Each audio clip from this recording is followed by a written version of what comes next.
Kepolisian daerah Sumatera Utara dalam 1 bulan terakhir berhasil menggagalkan peredaran 171 kg narkotika. Petugas juga turut mengamankan 752 tersangka yang merupakan sindikat jaringan internasional.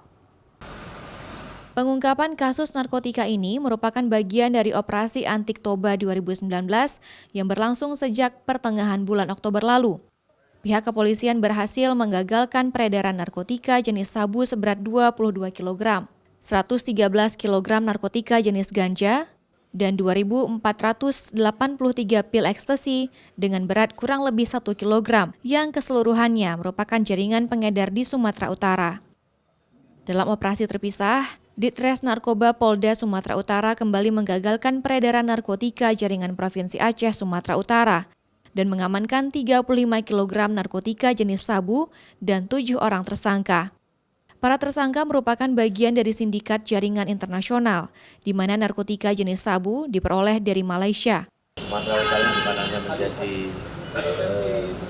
daerah pemasaran daripada barang-barang ini, namun juga merupakan daerah perlintasan termasuk jalur masuknya barang dari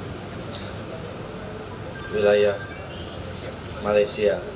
Kepala Kepolisian Daerah Sumatera Utara, Inspektur Jenderal Polisi Agung Andrianto mengatakan, daerah Sumatera Utara merupakan jalur perlintasan, sehingga pihaknya akan lebih waspada dalam memberantas peredaran narkotika.